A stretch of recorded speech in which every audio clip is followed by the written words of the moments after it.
Welcome to Prose and Cons, a podcast by writers for writers, brought to you by Precipice Fiction.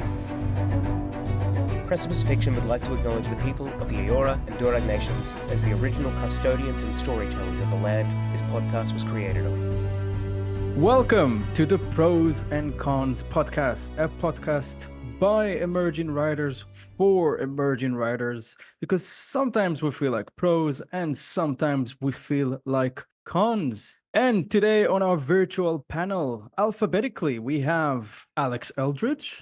Hello, my name is Alex. I am a writer of science fiction and horror mainly, although I have been dabbling with some crime fiction recently, which has been fun.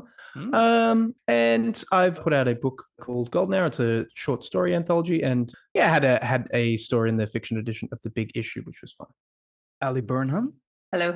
I'm Ali. I'm an Augie Award-winning screenwriter, writer of comics, dabbling in prose. We have a fantasy story in the new Mythic. Hopefully more works coming out soon. And I also do a lot of teaching and programming in creative writing. And James Healy. Hello, I'm James Healy. I'm a writer of science fiction and horror. Typically I write short stories. Currently working on a novel. I also contributed a story towards the new Mythic, and I do some freelance editing as well. Nice. And my name is Matan, and I have drawn the short straw in our host rotation. And so I'll be your host for today. I'm an English teacher. I teach grammar to high schoolers, and I'm also a writer. I've published stuff with the new Mythic, obviously, and some other places.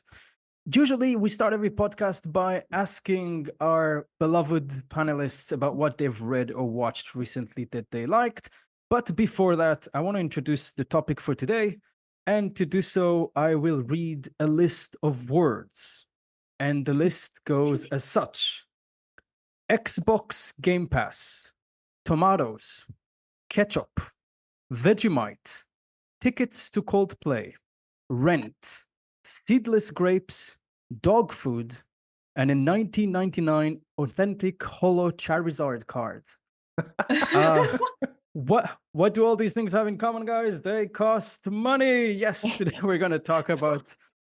we're not going to teach you how to make money, but we are going to explain how we, when we're not writing, pay for all these things that we have. Especially that Charizard. Yeah, that costs a fortune. Yeah. So, I work only to buy hollow Charizard. Mint condition only. Okay, with that out of the way, guys, what have you been reading or watching? I'll start. I've been reading Ready Player One, actually. It's kind of a funny story. I started going to this cafe just like kind of around the corner from where I work. And basically, they have a bunch of books there. And I fell into the trap of being like one of the people who start reading the book and then keep going back to the coffee shop to buy the coffee to read the book. So obviously, like, I reckon probably only one in like 80 people actually do that. But I was that person, so they got me. I did end up buying a copy of the book myself. It's pretty good. Look, it's the characters are pretty shallow, which is a big no-no in my book. But honestly, the plot moves along quick enough for it to be like worth your time, I think. I haven't seen the movie, so I went into it blind. I know it was a huge thing back in 2000 or whatever. But it's good. I'm enjoying it. Nice. Very cool. I won't spend too much time on it because the whole world is watching it. But I was gonna say House of the Dragon is my current watch. It just feels so good to have Monday night dragons back. At least in Australia, it's the Monday night watch when I get home from work. Look, I could sit here and do another big expose on all the differences from Fire and Blood to the show and whether or not I agree or like or understand all the adaptation choices they're making, but nothing so egregious that I'm not having a good time. The world is a better place for having the dragon show in it. I love that. Nothing so egregious that I'm not having a good time. And how many of my birthdays that could describe? All right, James. I've been reading. I recently read No Country for Old Men. Because me and Paddy are planning to do an upcoming podcast. Because I hate No Country for Old Men, the film, and Paddy loves it. Yeah, I hate it. Yeah, I think it's terrible. Really enjoyed the book. Really liked it. So yeah, definitely listeners tune in a week or so when Paddy just berates me for an hour for a film, and I explain where my hatred comes from. I love that the two of you are like on the opposite ends of whether or not you almost enjoy every a film film. or not. Yeah. I don't want to turn this into a dog pile, but I might just, wait at the wings to help Paddy with that one. I could definitely do sequels because I can talk about why I hate stuff endlessly. Not to spoil. Not to spoil, but even the scene when he walks in with the coin and talks to the guy, even that scene, James. I would say I think the first two acts are excellent. I think they improve upon the book in so many ways, but I think that they've made decisions with how they chose to represent the book, which they then go back on in the third act, which just makes it for me a mess. So. Doesn't stick the landing. Yeah, fair enough. Yeah, all right, we'll save that for the podcast with Paddy. For listeners who have repeatedly listened to our podcast, you know that much of my reading is not up to me. At the moment, as part of my Shakespeare class, we're going through Hamlet. And let me tell you, that guy is going through it.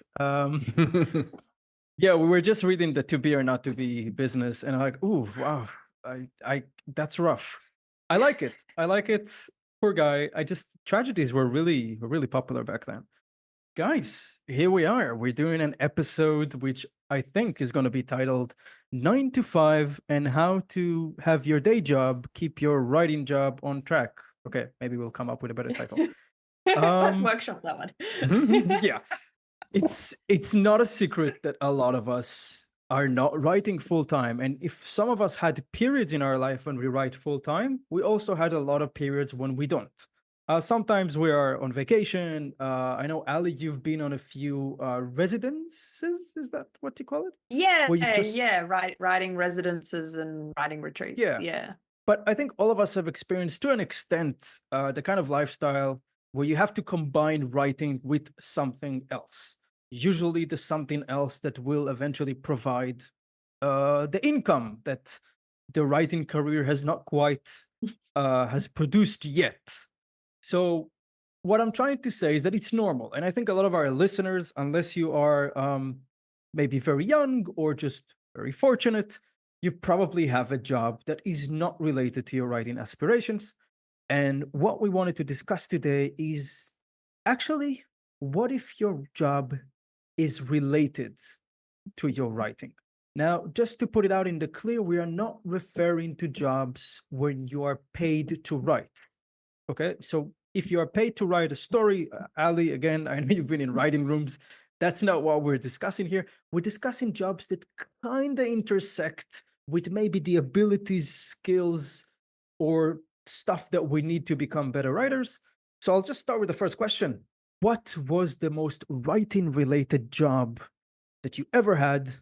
How did you get it? And how has it benefited your writing skills? Good question. Mm. You might have to tie one of us down to answer first. Yeah. James, consider yourself grabbed. Yes. Okay. So apart from doing like a bit of freelance editing and stuff, I haven't ever had a really writing related job. I think the closest I ever would have come would have been working kind of background as crew on television sets. I think it was beneficial for writing in that it's a job that can have an awful lot of stand down time where you're kind of just hanging around. You can read a book, you can do a bit of writing if you want. And I guess it was interesting to see how they formulate a scene around a script, how they turn the script into, what ends up being put on television. I always really liked when they were, the actors were discussing with the scriptwriter. The scriptwriter was often there on set. If they were just discussing maybe lines, or if they were discussing how to put together a scene where there was just something that maybe the actor or the director didn't feel was translating well in the scene. So they were having a bit of a conversation about what does the script say? What is this? Will we do this way? So I found that very interesting, and seeing how malleable a story can be if it doesn't feel like it's working the way you originally envisioned it, or if it was originally set down. So tell me about the editing stuff. How did that affect you as a writer? Yeah, I guess it's just being immersed in the process of editing all the time helps to, I suppose it just keeps it fresh. It keeps you thinking as you're writing to kind of be editing as you go, almost not to be editing your sentences, but to be making sure that everything is coming across clearly, to be making sure that each paragraph is like a concise idea, if you know what I mean. Particularly sometimes when you're writing, it can be a bit free form and you've got this happening here and this happening here. You might write a chunk about an idea and then move on and write a chunk about another idea. But then an idea from the previous paragraph will end up in the third paragraph. And just from being editing, I know I'll just take that line and pop that back into the paragraph that it belongs in and then trim that paragraph down if I'm repeating myself in some way. So just kind of gets you thinking along that way. So it can save you a bit of time when you're doing your first draft if you're already thinking editorially as you go. Nice. Good. Alex, Ali? Yeah. I've got two potential answers for this. One that was like a job I did that I got from Ali, which was actually going and running a Dungeons and Dragons campaign. But I don't actually want to talk about that one. I think I actually want to talk about my like quote unquote real job, which is running a guitar school. I've done that for years and years and years. And the good thing about doing something like that, being entrepreneurial, is that you really get to set your own limits on your time, right? Which means that you have a lot of downtime to do things if you want it. So yeah, basically you can sort of decide and dictate when you sort of do it. Now, functionally for me, it's probably the same as if I had a job, because during the day, I'm pretty much in work mode. So I'm like, well, what I'm going to do is I'm going to get up and write early in the morning. And I've sort of done that for a while. But I think, yeah, just having a sense of something that's a little bit more freeform kind of paradoxically forces you to be a bit more structured with your time. And you're like, well, you know, like I can guarantee that this time every day I will have this free, whereas otherwise it might just get to the end of the day and you're like, oh, I didn't have time for it. Does that make sense? It does. It does. But it's a lot of discipline, because you have to set that boundary. You have to say, okay, even though I have that other thing, yes, this is writing time. Yes. And it's sort of like, in a roundabout way, the discipline of having to live your life in that way, where you're like, well, I get to decide what I literally do with every minute of my time, kind of builds a muscle in you to be able to be like, I said I do this today, so I'm going to do it. And usually the most efficient way to do that is to set it at a certain time. But then even if you don't get that, you can just be like, well, I said I do it, so you can find that time. So it's kind of this weird mix of things. Just before we move to Ali, who I'm sure has a lot to tell us about writing-related jobs, but Alex, I wanted to ask, how long have you been in that situation in which you are basically your own boss with this guitar school or any guitar school? Oh, I mean, pretty much my whole life. There was a big period of time, though, where I was functionally working for someone else. So, for example, when we met and I was your teacher, you were my student. He was my sensei. Yeah. I called him for Grasshopper. 6 months. Yeah, and you got that song. I can't even remember what it was, but yeah. Anyway, at that time, I was kind of like, I was functionally working for myself, but I was actually working for someone else. So it was sort of a different situation. But you know, like I've done a couple of years of working completely for myself, and it's kind of apples and oranges, really. And you're really like, hey, just everything is on my own time, you know? Cool. Yeah, the guitar school is really cool. I remember when I met you, I kind of felt like you owned the place, but I didn't know that for sure. I just got it from your vibe. Yeah, it's kind of sorta. It was like, yeah, it was complicated. Well, I'm glad you got that vibe. I'm glad I gave off an owner-operator vibe. Yeah, that was the vibe. Nice. Well, Ali, please tell us which of your jobs you felt. Yeah, I was playing coy because I was worried this was going to be a long-winded answer. But yeah, no, there's a few different ways I could answer it.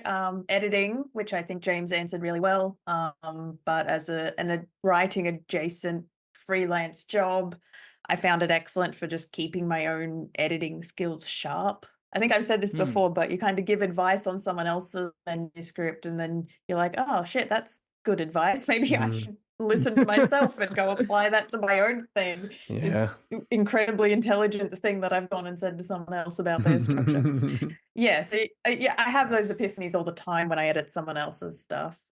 Film sets as well. Like James said, I've done script supervising and AD work. Not anymore, because that's exhausting. That was when you're in your 20s, that's a good gig. Wait, what kind of job is that? Just for those who don't know. So script supervisor, you're on set, you have a copy of the script. You're not the writer, but you're employed to keep track of continuity.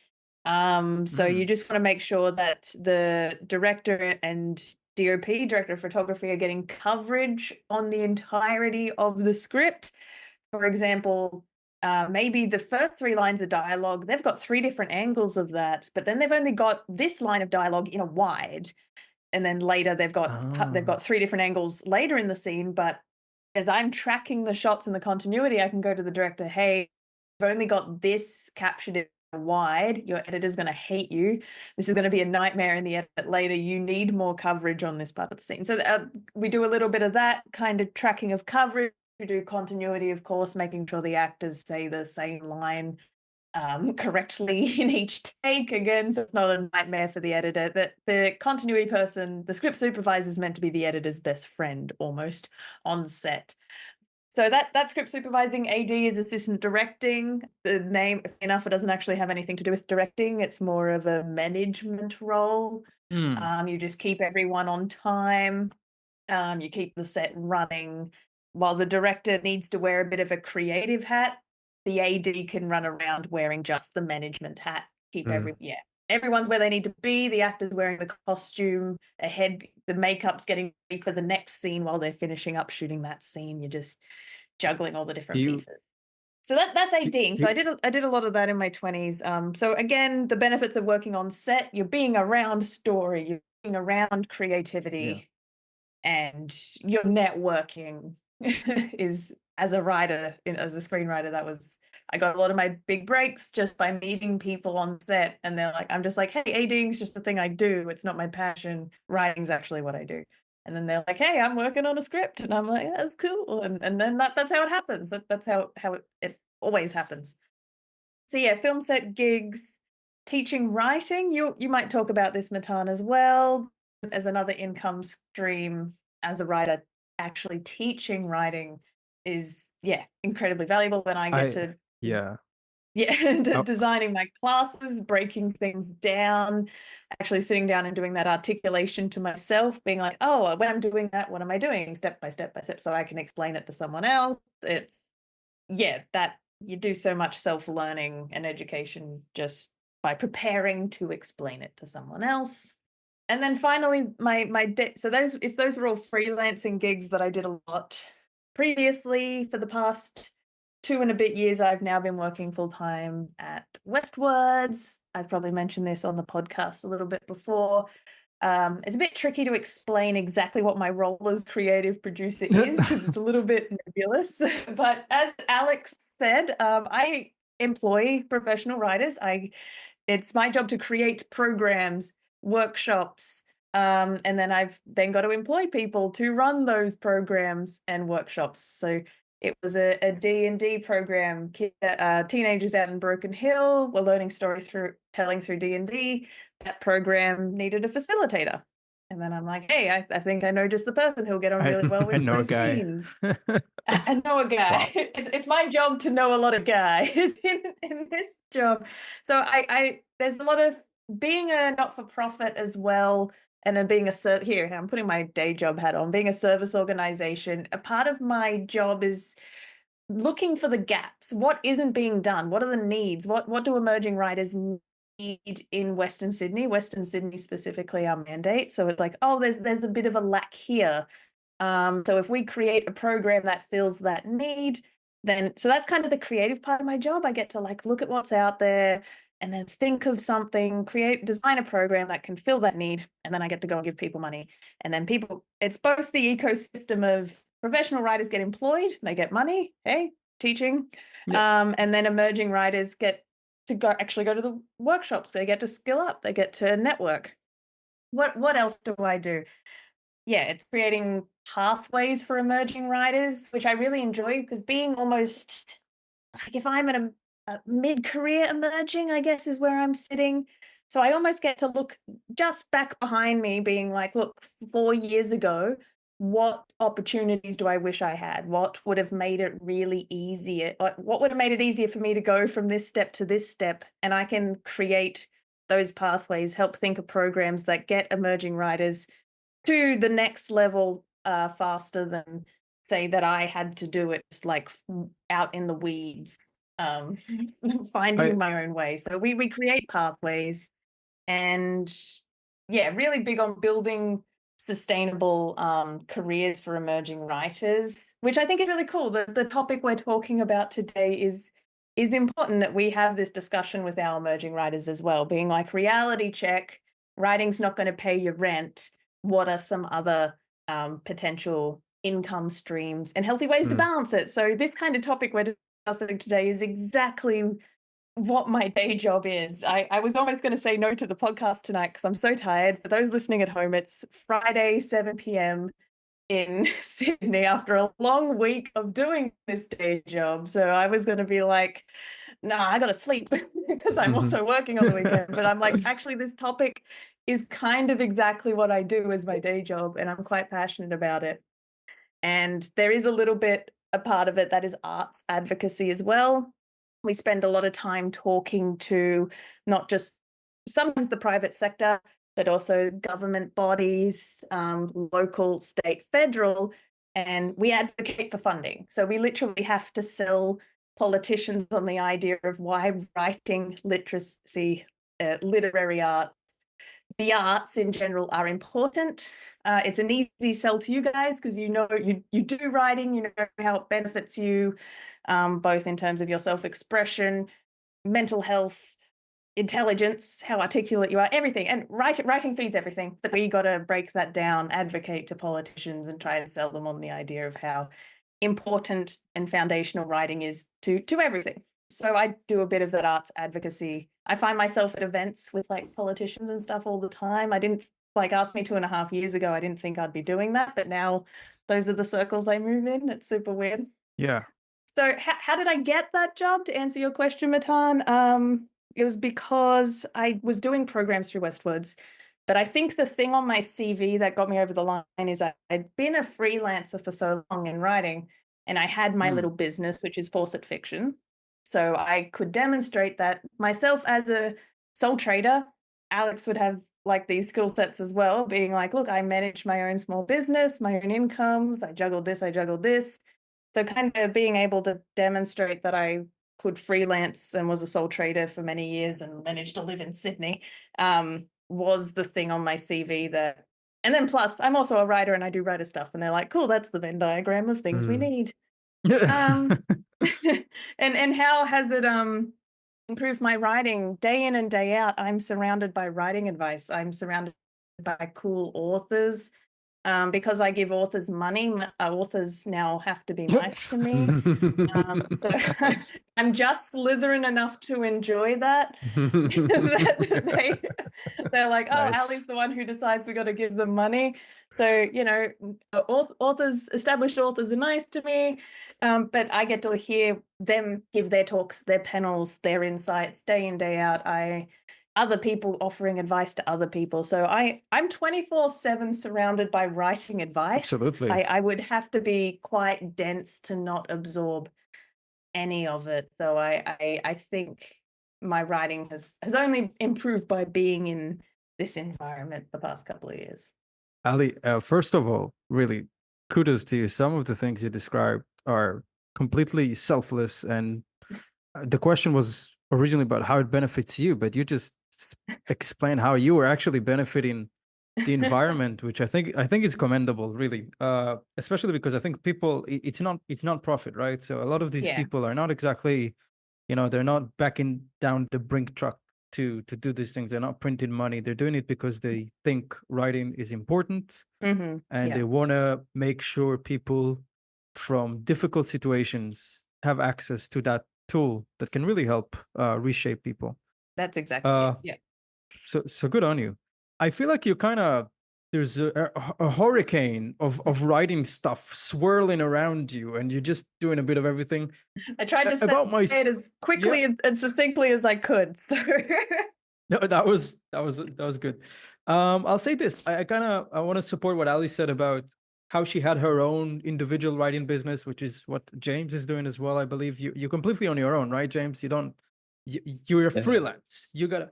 Yeah. So I think it's true to people doing a lot of things is that you kind of have to take the first few steps by yourself. I recently got offered a contract by a publishing house to work as an editor there, and the only reason they ever looked at me is because I spent a year doing it by myself. Yeah. So if you're listening and you're thinking to yourself, I need to make money, but I really want my day job to be related. I want it to help hone my craft. I want to sharpen my skills while I'm making money in the morning. You might have to start on your own. You might have to find a platform and just kind of push the snowball by yourself. It's going to be very little for a long time. But then maybe like it happened to me, definitely like it happened to Ali, the opportunity will come if that's really what you want to do. On the other side, I wanted to mention that the other thing I do, and I say that I think to begin every podcast, it's that I teach English. And I think a great way to really dive into anything is to teach it to someone else. And while teaching writing can be a bit terrifying if you're not a bestseller, I mean, a good writing teacher doesn't have to be a bestseller, but I think a lot of us suffer from imposter syndrome. I don't think anyone had imposter syndrome over teaching past perfect. So if you do love the language and you want to get deep into it, and you're living in a country like Australia, Canada, or even Europe, there are a lot of English schools, and that might be a viable path for you. That has certainly worked for me. It really helps me when I proofread it, that I have memorized all 12 English tenses and their weirdness. I'm going to actually jump ahead to a question I was planning to ask later. Let's be honest, it's fun to do a job that's related to our writing, but it kind of uses a lot of the same muscles that we need for writing. I have often found myself after a long day of editing, just wanting nothing to do with anything that's written down, whether it is my own or someone else's. Or sometimes, like even today I know I have to submit a job by tomorrow, and I woke up in the morning and a part of me is like, oh, it would be nice to start working on that new Mythic story that, well, it's not really called the new Mythic. You guys know what I'm talking about. A new project. The new Mythic but too. The new Mythic. Yeah, the newer Mythic. I just thought to myself, I can't really strain that muscle. I got like 150 pages to get through this weekend. I can't afford to. And sometimes I felt that with teaching, actually, because I would prepare a lesson plan. I would do a lot of writing in class, and I would get home. And I'm like, I actually want to watch sports. I don't want to.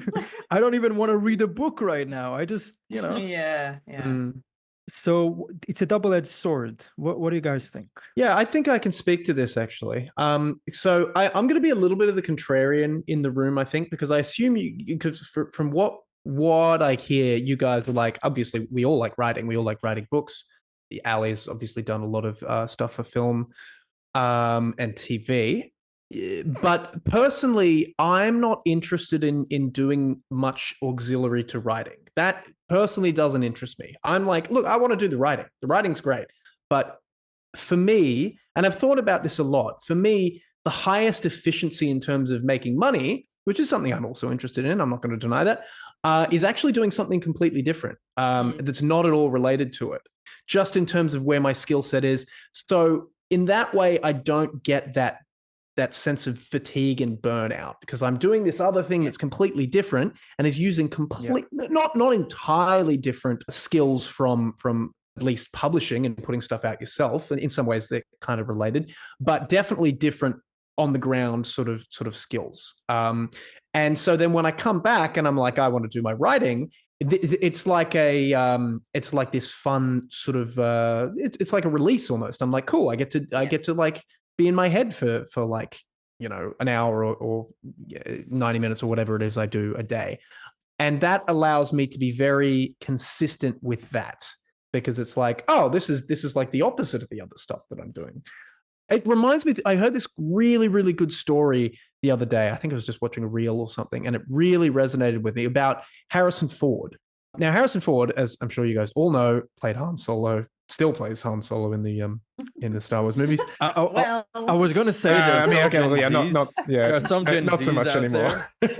I told them Anyway, yeah, and when he started, he was like, I'm gonna move to Hollywood, and he was on this bus with a lot of people, and all the other people were these young actors like him, and they were like, yeah, I'm gonna go, and I'm gonna go like super hard, like for a couple of years, and just go to every audition and everything. And he was like, this is maybe not the best idea, just going in and doing this straight away, absolutely full bore. He's like, no, I'm going to be a carpenter, and I'm going to learn the skills in that and still go to auditions and stuff and still do all that sort of thing. But I'm going to play the long game. And he actually became a carpenter to the stars, right? Like, so literally he was I think he was working for not Spielberg, it was Coppola. And apparently Lucas came by and was like, hey, I'm doing a reading. Like, you're here. You want to come in and do the reading? And he's like, yeah, sure, I'll read. And he got the role, and that was his in. But because years before, he'd been kind of just doing this thing that sustained him, right? And I think as writers, because it's not, you don't have to have the freshest face physically. Like, I mean, a lot of writers don't make it until their 50s or their 60s even. You can just play the long game, and you can just make sure your work is of high enough quality that you can be consistent with it and keep iterating and putting it out and doing all that sort of stuff. If it happens earlier than that, that's great. But if you have this other thing that you're like, well, this is my bedrock, and then I can make sure this is of the highest quality and can be really consistent with it. So yeah, that's a long way of saying like, yeah. Do you know what I mean? I really love your point. I'm going to argue. Sure. But before that, I'm going to support, and then I'm going to argue. Okay. I'm going to support it because some of my most productive years was when I was making margaritas. Sure. The rest of the time. Yeah. Not because I was an alcoholic, but because I was a bartender. But that's when I was just polishing glasses for 9 hours a day. That's when I felt like my brain was ready to do writing when I'm done. But I'm going to counter argue by saying this. Well, what do you make of Tolkien being a professor to linguistics? Did that not help produce his masterpiece? Well, definitely. Yeah. I mean, it certainly did. And I think in that iteration, that sort of thing, I think because he created languages and things like which he then used to do that. So that was a big part of what he was doing. So yeah, that was an ancillary thing to writing for sure. But I don't think there's like an either or for this. I think it really depends on who you are as a person and what you want to do that path as. So for me, that's very comfortable. But I can very much see someone else being like, no, I just want to do writing all the time. And that's like totally fine. That's fine. Like, yeah. That's just this specific thing for me that I'm like, this feels right, doing it kind of this way. No, I absolutely agree. For a really long time, I resisted getting any kind of job that I thought was going to compete with the same muscle as my creative writing. So when I was freelancing, I worked in a restaurant of an evening. So during the day is when I could do my writing. And that was balancing really, really well for me. And there were so many people I knew who got creative adjacent jobs, say in front of house. So NIDA as an institution, some people who wanted to be actors were suddenly working the desk at NIDA. And on the surface, that looks like a good idea. But then, a few years into that job, they're still working a front of house desk job. And you can kind of see the light leave their eyes being like, but I'm not an actor. And then I have to be surrounded by this day in, day out. And I saw that at theaters. People who love theater are like, oh, cool, I'll just put my hand up to be like the ticket person at the theater. But it's like you're so close that it's enough to crush your soul, but it's not actually a job that will help you. There's like no return. There's no nepotism return. There's none of the like shoulder rubbing benefits you would get by being adjacent, because they just look at you and they just see the front of house person or the ticketing person. So yeah, I had so many friends who are in that position. And so all the advice I would give to people is just be careful, know your personality type, know if that is going to get to you, if that's going to crush you, if being close but not in it is actually more detrimental to you than actually helpful. So yeah, for a really long time, I didn't want to be an arts administrator for the very same reason. I'm like, well, will it crush me in the same way? Will it crush my soul? day in, day out, helping other writers. But now I've been doing it for 2.5 years. I actually really enjoy it. It does scratch some kind of altruistic itch I have that I enjoy. I do enjoy helping others, thankfully. So it turns out I'm not a complete sociopath.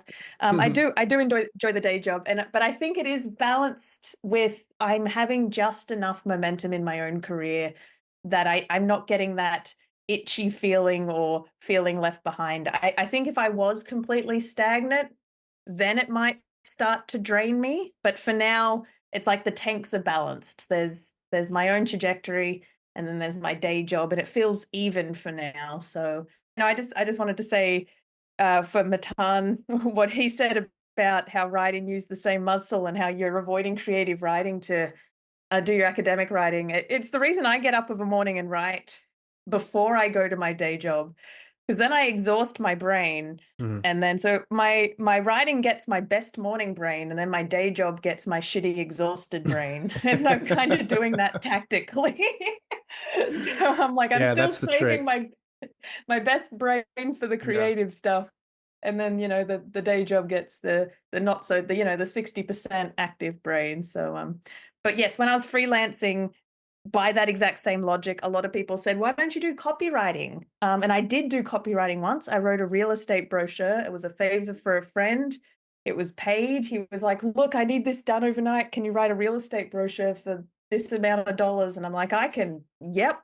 And it was one of the most painful, agonizing, like it was just bullshit. It was just spinning bullshit. I'm laughing at myself at how terrible all the different ways I'm trying to describe a glossy kitchen that's airy and will revitalize your life. And I'm just spewing shit. I'm spewing shit. And then I send it back to him and he's like, wow, this is incredible. And I'm like, you're just telling me how dumb the profession is if you're telling me this is great writing. Oh, God. So I did it once. I got paid and I'm like, never again, because it is using the same muscle. And I knew I'd never be able to balance freelance copywriting with creative writing. So, and I've seen copywriting kill a lot of creative writers, because on the surface, it looks like a good idea. You're like, oh, I'm just writing for a day job. It's really easy to turn that tap on, but you do it and then you don't feel like writing afterwards. Absolutely. James, I felt like that laughter had a lot in it. Do you want to? Oh, I think I just thought it was funny. That was all. I thought it came from deep inside. It's fascinating to hear. I guess almost sometimes outside writer perspectives on writing and stuff. And you're kind of like, oh, okay. I was just like, my own jobs were often very removed from writing. Like I done so much construction, I've done so much healthcare, that I never really felt like the same muscle. Particularly in construction, you might be doing, sometimes it can be very labor intensive and you'd be really tired when you get home, but some days what you're doing is sort of just mechanical. So one side of your brain just switches off and you can kind of just daydream and go through a story. Like it's all muscle memory. You're kind of just working your way through what you're doing. And that can just make me so hungry and so motivated to then write when I get home, or to really look forward to the weekend and setting a big chunk of time to actually sit down and do the writing when you spent the week processing the story and figuring things out and moving stuff around. So being removed from writing jobs can have its benefits if you're in the right industry, I guess. I know healthcare, I wouldn't say it helped writing very much, simply because you had to be on all the time. And then you could be so tired when you left the day after like 12 hours. But definitely construction is a great job for, I guess, sparking inspiration. Yeah, also, I think audiobooks. I think there's something to be said for the rubber band effect. I love audiobooks as well; they're amazing. That like, there's a reason why you hear about people, working these shitty jobs, and then like especially in Hollywood or something, and then one day, sending off this script, and someone's like, "Oh, it's amazing, they got it." Because I think there really is something to be said for working a mindless job, and then in your spare time working on this thing, because. For one thing, you can turn it over in your mind while you're doing it. But also it gives you the motivation to be like, I don't want to do this forever. I can't do it. Yeah. So it really lights a fire under you.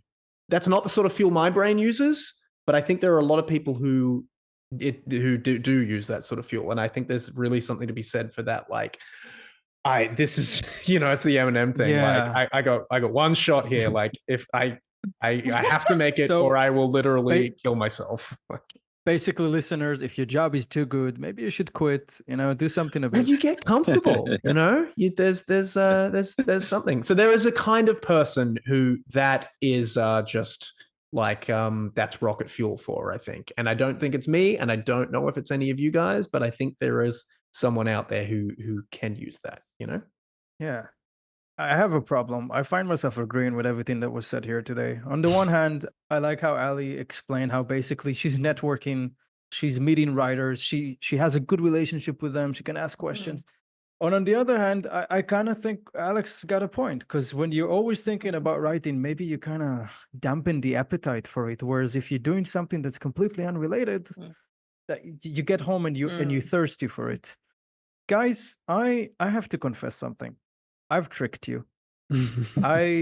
I've tricked you because I've sent you the questions, but I took one of the questions and I turned it into a game. Oh no!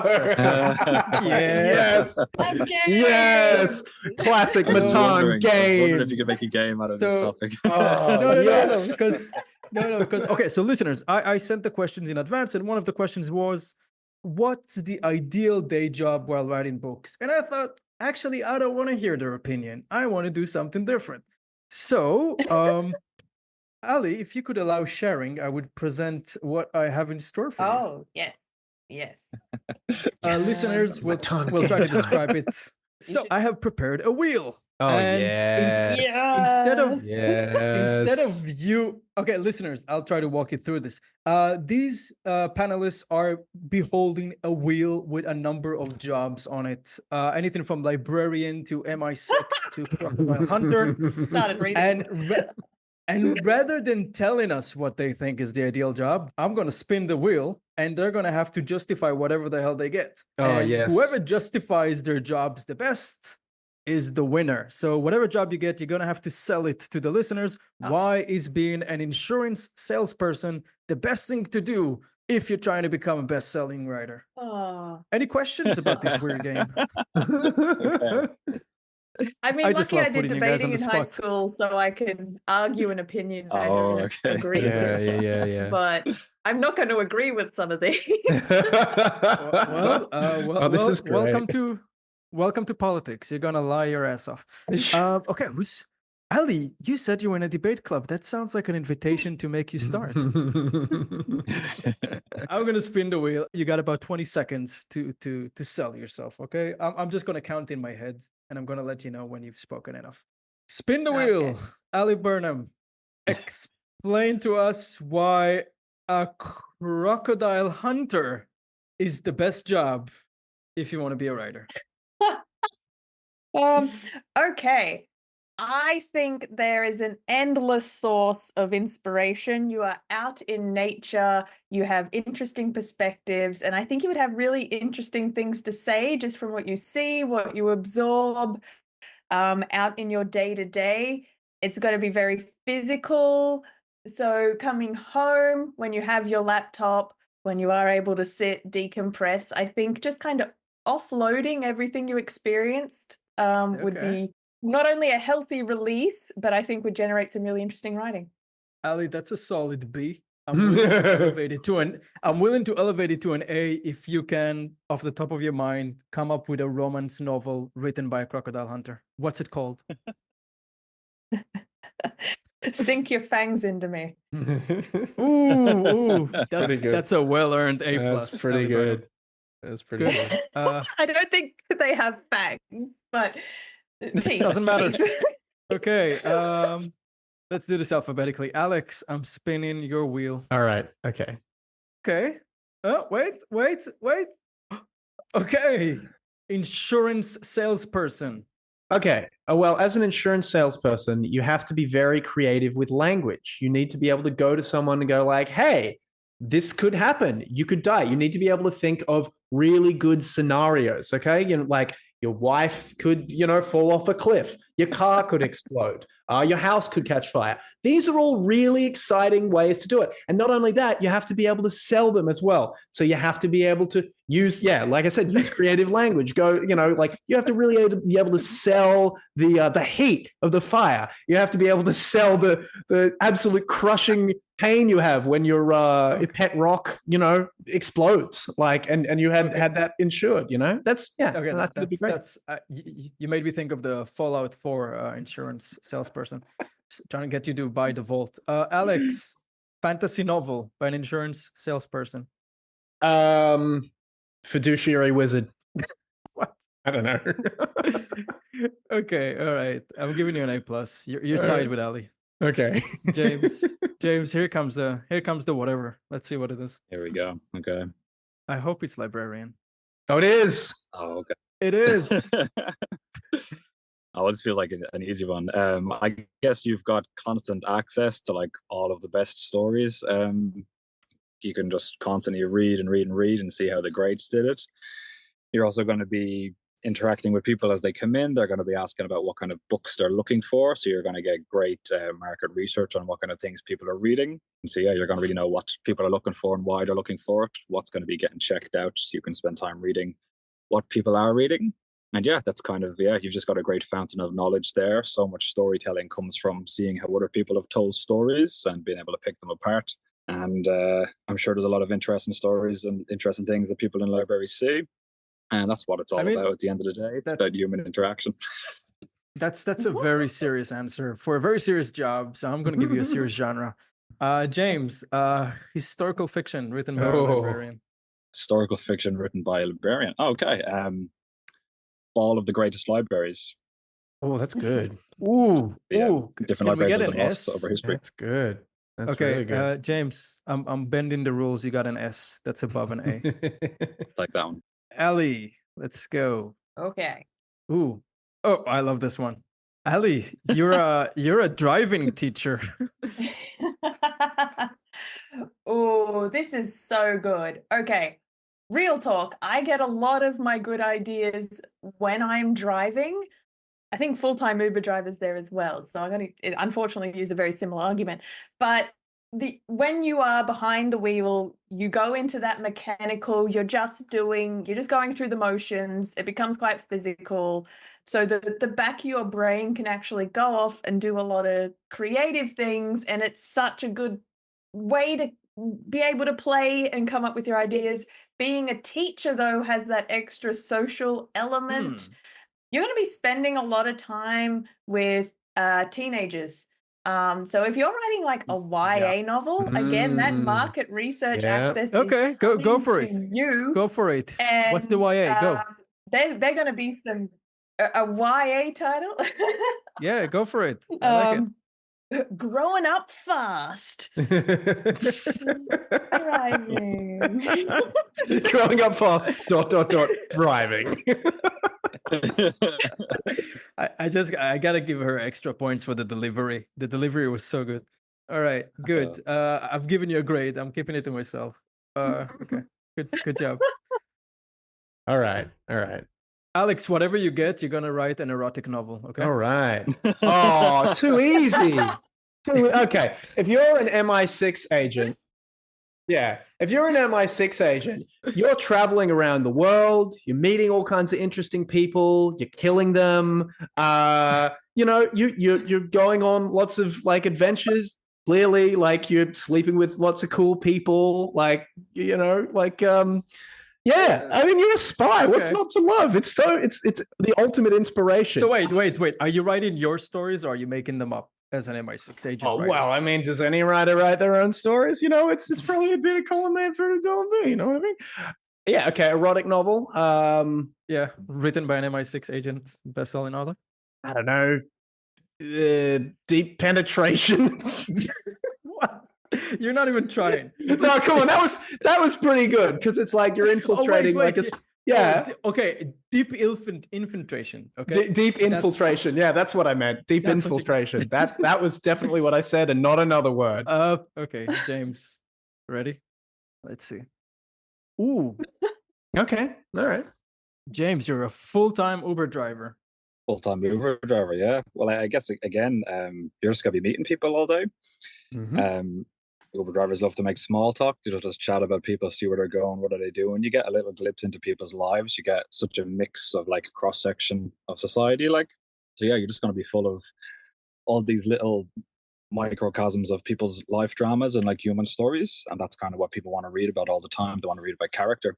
Obviously, an Uber driver is going to get a great sense of who someone is from like little interactions and a few little details that they get. So you're going to be able to use that to speculate into your characters, bring them to life very quickly, and yeah, just see what moves people, what gets people out and moving, where are people going, what do people want in life? Because that's all an Uber driver is doing. He's delivering you from A to B to see like what are you chasing in life, what is your goal. So yeah, you're going to get all of that. Wait. I'm giving you the genre. You're writing a self-help book. Give me the title. Self-help book. Drive yourself to success. Yeah. Yeah. That's very good. That's very good. James, you're on fire. I feel like the book titles are weighted a little high here. That's the vibe I'm getting. I'm changing.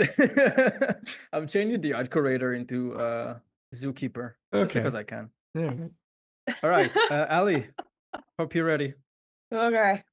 Attention. Oh, ooh, yeah, we got a bartender.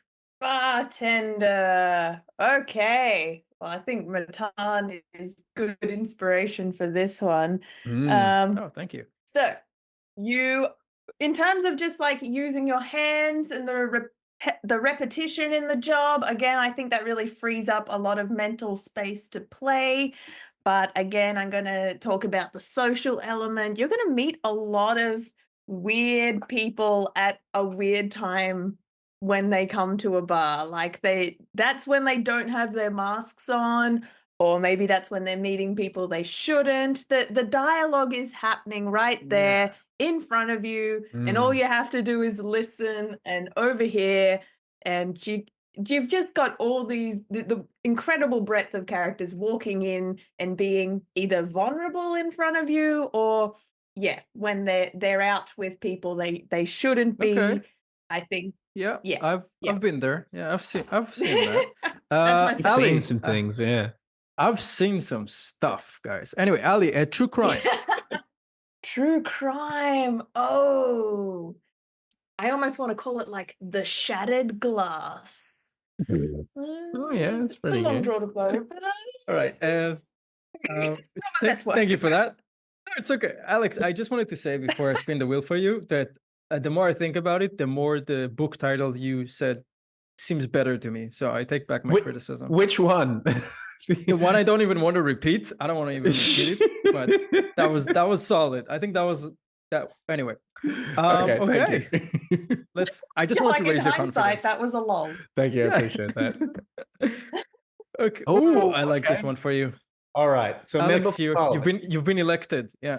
Okay. Well, I mean, Jeffrey Archer is the classical example of this. Politician, you're seeing the wheelings and dealings. You're in the back room. You're seeing deals made. Maybe you're making the deals. Political thriller writes itself, right? Like you can just, and like members of parliament are always getting into scandals. They're doing all sorts of things. I'm not going to let you. Oh, I know you're not. Thriller. I know you're not going to let you take a political thriller. But I'm just saying you could, and like politicians getting into scandals all the time. Like you get a front seat to that.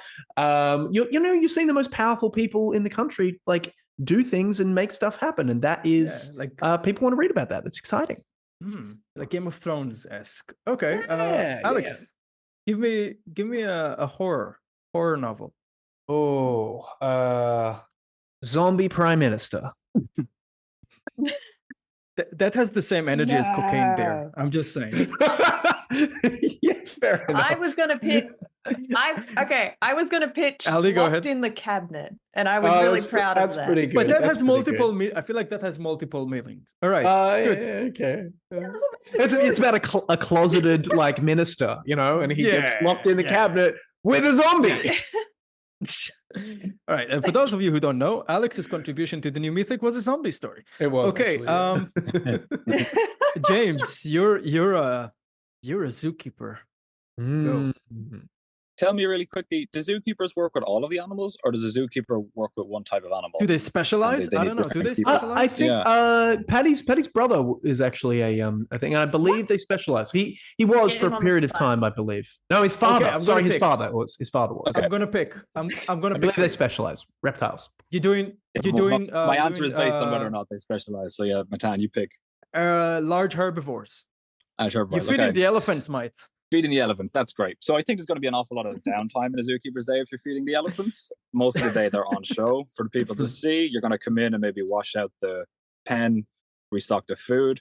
Elephants are pretty independent. They kind of take care of themselves. So you're going to have a lot of time to just sit and think about stuff and write. It's outdoors, it's fresh air. You're going to get to see some interesting animal interactions because you can stroll around and have a look at the other animals. You get to see all the different social dynamics of the animals and of the people who come to see them. So that's always fun. But yeah, predominantly, I think you're just going to have a lot of chill time, a little bit of work, and yeah, a lot of time left to write.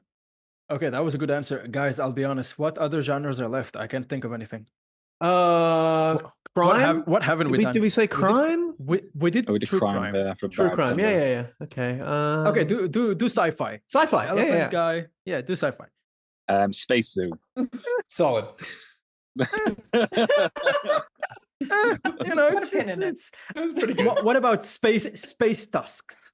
How's that? Space tusks.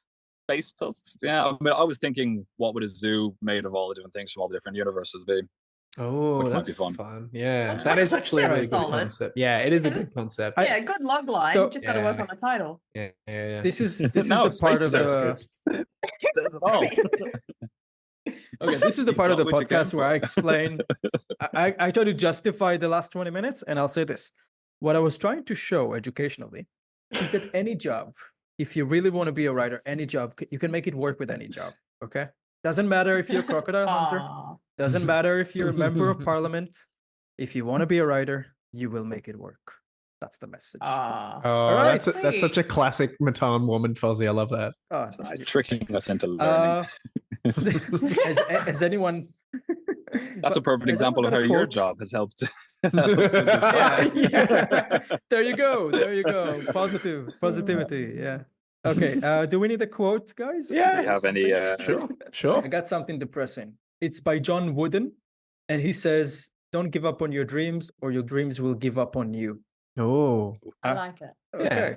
Guys, this was a lot of fun. It was nice seeing you. It was nice talking to you about your jobs. You gave some fantastic advice. Listener, if you find yourself agreeing with everything that was said, that's okay. The point is that there are pros and cons to any situation. Pros and cons. Anyway, there are pros and cons to any situation. And I think Alex embodied it the best. If it's important to you, you will find the time. And it might not be ideal. It might not fit best with your schedule or with whatever muscles of your brain are most strained, but you can make it work. We believe in you.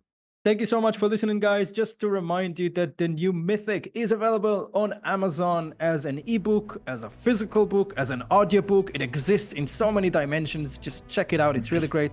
And if you enjoyed our podcast, please leave a review in whatever platform you use to listen to us. Thank you. That was us. Pros and Cons. Oh, that was so fun. Did anyone win? You're listening to Pros and Cons, the Precipice Fiction podcast.